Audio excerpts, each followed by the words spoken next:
If you're learning AI and you're still writing the resume bullets like build a chatbot using RAG, then this video is important because modern AI job description are no longer asking only about do you know RAG? They are asking the deeper questions. Can you think about the context? Can you think about memory? Can you think about governance? Can you think about the evaluation? Can you think about how AI systems work inside an enterprise? Today, I want to show you one AI job description that, in my view, reveals where AI careers are actually going. Now, at first glance, this would look like the senior AI product manager role. Now, I want you to hold on to that thought because before you think that this is a project manager job description, and if you start saying me as this is not for me, I want you to just stay with me because the vocabulary inside this job description is the same vocabulary the engineers, architects, data professionals, and AI builders need to understand. So, this is not a product role, this is an enterprise AI platform role. The job description over here talks about the AI context services, the enterprise search, RAG, memory, connectors, ingestion pattern, agent application, governance, evaluation, monitoring, and developer platforms. Now, if you take a close look at it, this is not a tool list. That is map of where the AI engineering is moving inside the larger companies. So in this video, I'll decode this job description in a very simple way and show you exactly why AI careers are moving beyond the tool names and what that means for your resume, for your projects, and your interviews if you're planning to change your careers to the AI. So let's start with the key thing that means why this job description matters, like why this JD matters. See, how do most learners prepare for AI roles today? If you just think about it, they'll say as I know ChatGPT, I know LangChain, I know RAG, I built a chatbot, I've used Claude Code, I've used Cursor. Now, all of that is useful. Now, all of that is real work. But modern AI roles, especially at scale inside the large enterprises, are not asking those questions anymore. They are now asking the deeper question. Can you now understand the enterprise context? Can you design the retrieval that actually works on a messy, real world content? Can you think about memory across the workflow, not just the chat history? Can you connect an AI system to the internal data sources without breaking the governance? Can you think about access control, safety, and policy? Can you even evaluate the quality before the production embarrasses you? Can you monitor what is happening after the launch? Can you drive adoption, not just ship a feature? Now, that is a very different conversation. The shift in one line is this: AI careers are moving from tool awareness to the system understanding. Now, a job description like this is not just a posting, it's an X ray. It shows you exactly where the market is going right now. And if you learn to read it, you stop being confused by these AI rules. Now, here, let's move ahead and let me stress upon a key term that I've talked earlier, and it is also available in this job description. That's called as AI context services. Now, this is a phrase. This is actually the phrase that actually describes and the entire job description is actually anchored on. Now, if you don't understand what this phrase would mean, you're going to misread the rest of the job description. Now, let me explain it simply as what exactly it is. So, before an agent answers a question or takes a certain action, it needs the context. The agent needs to know what document, what data, what policy, what history, what prior decision is actually relevant for this specific request and for the one that is specific to this user in this specific workflow. Now, that context can actually come from many places. It can come from documents, enterprise search, internal document, policy document. It can even come from memory. That means what happened earlier in this workflow or for this user. It can come from the previous decision. That means what the system or human already concluded. Or it can come from the connectors, where this is the one that will connect to my other internal system. Now the role of this AI context services is to make all of that context. And I want you to write these four important words: relevant, governed, high quality, and reusable.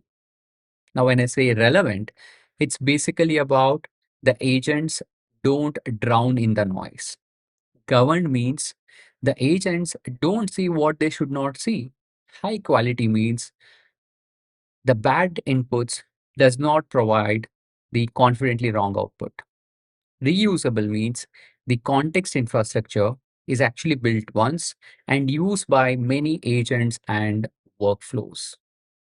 So if I want to convey this in a single line definition that captures all of this, an AI context services is about giving the right context to the right agent for the right user with the right permission at the right time.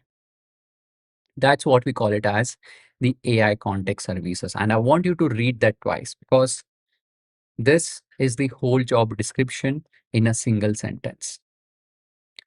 If I want to give you a simple analogy, context services is like giving an employee the right file, the right permission, the right history, and the right instruction before you ask them to make a decision. If you skip that step with a human, they make bad calls, right? And if you skip that step with an AI agent, they'll start hallucinating, leaking the data, or quietly automate the wrong thing at scale. So, context is becoming a platform capability now. Now, that sentence alone is telling you as where the next 2 years of enterprise AI engineering is actually going. Now, if you read closely, they talk about the North Star. See, they talk about the North Star over here. They are clearly talking about the North Star. That means what exactly the thing that they are talking about? The enterprise context graph. Now, let me help you decode this. So, when I say enterprise context graph, what they have mentioned over there, if I want to decode that without any jargons over here, think of it in this way. Most enterprise AI looks like this. You will pick a document store, you will index it, you will have the chatbot query it, and that's a useful demo. But remember, that's not the infrastructure.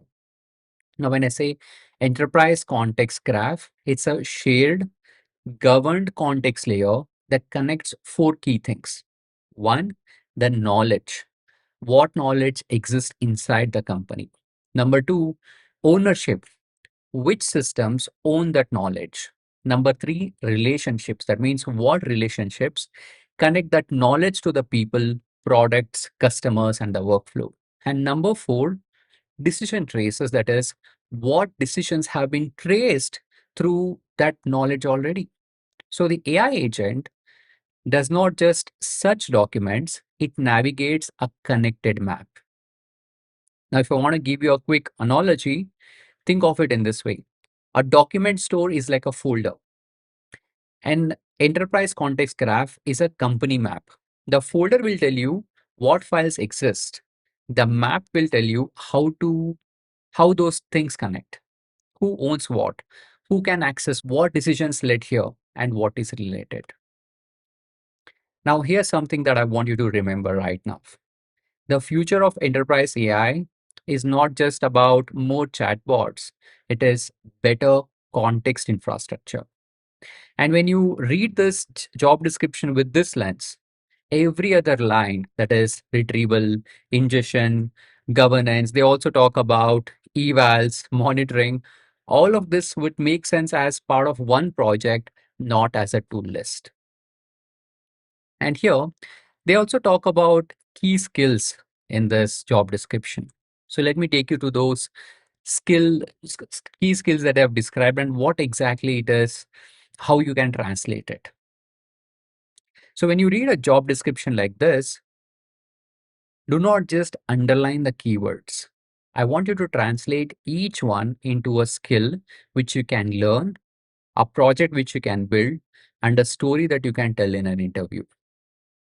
I'll walk you through five of them. You can see the complete things, but I'll walk you five of them so that you get a better understanding of the same. So when you say RAG, so RAG is not about, I called an API. Now, when I say RAG, it's about the chunking, it's about the embedding, it's about the retrieval, it's about the context construction.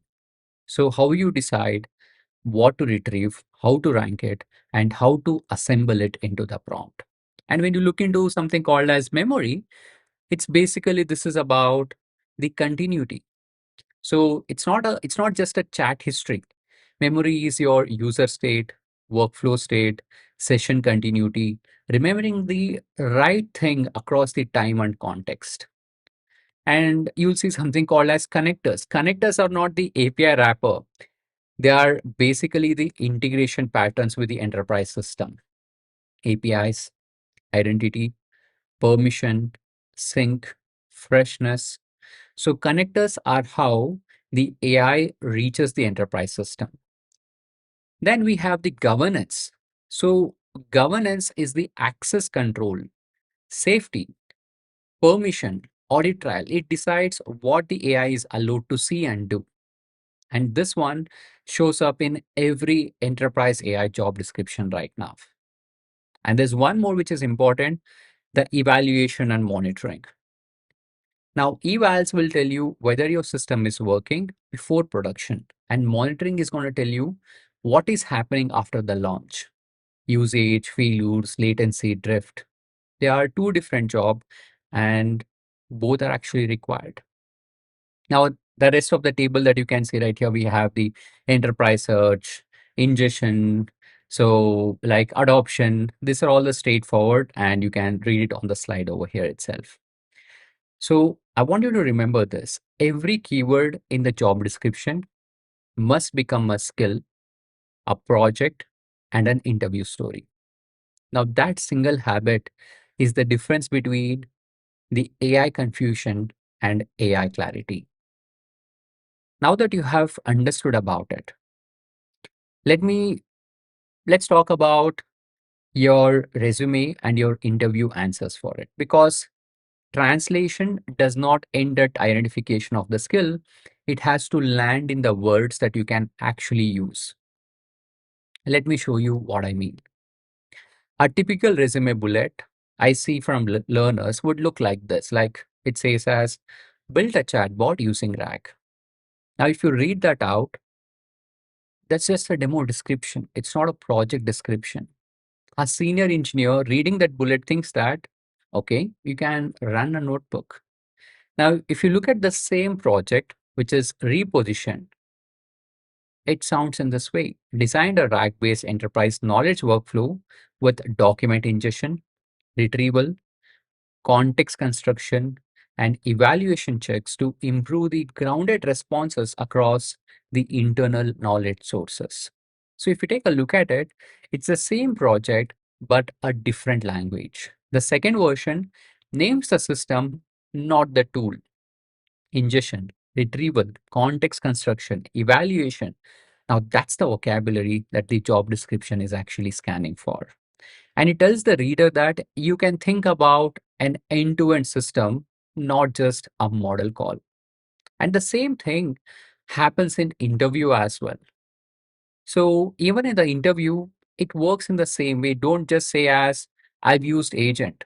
A stronger answer would be is I designed an agent workflow where the system classified the user's intent, retrieved the relevant context, used a tightly scoped set of tools, validated the responses against a quality check, and logged the failures for the evaluation. The stronger answer over here does not use the bigger words. It uses the system shaped words: intent, retrieval, tool scoping, validation, failure logging. That's what actually shows the system thinking. And here's the line that matters most in this video. Your project may be good, but if you explain it like a demo, the market will hear it like a demo. That is the gap between learning AI and being hireable in AI. Now, this is exactly why we created the AI Career Lab. So it's a weekly live application lab where every week we take one real AI, Gen AI, or Agentic AI job description, like the one we just looked at, and we break it down live. I'll be there in the session. I'll break it down live. And inside the lab, we actually do four things. We decode what the role is actually asking for under the surface of the keywords, and we map this JD to the skills, exactly the kind of translation that we did today, but we do it in more detail. And this is actually the same job description that I'll be doing it tonight. And we reframe the resume bullet and the project explanations live so that your projects sound like the senior engineering work, not notebook demos. And we decode the interview style question, comparing the weak answers with the stronger senior answers. So when you sit in the actual interview, you have a vocabulary that lands. So the point of lab is very simple. Learning a topic is one thing, positioning it for a job is another thing. So if you have been learning the AI for months, building demos, watching tutorial, and you still feel like confused when you read a real job description, then the AI Career Lab is the next step. So it's a monthly live application lab. So join whenever you're ready to actively work on your resume, project explanation, JD alignment, and interview readiness. So the link is in the description below. Now, one last note, and then I'll let you go, guys. If you want to go deeper into actually building these technical system behind these roles, like the rack system, tool agent, evals, observability, guardrails, and production style agentic AI architecture, that's what the Agentic AI Enterprise Mastery Bootcamp is here for. It's the deeper implementation path. So, simple way to think about it is this: for JD decoding, resume reframing, and interview readiness, start with AI Career Lab. For technical depth, bootcamp. So with this, we come to the end of this video, guys. So system ship, demos don't. This is Nachiket Murthy. I'll see you on the next one.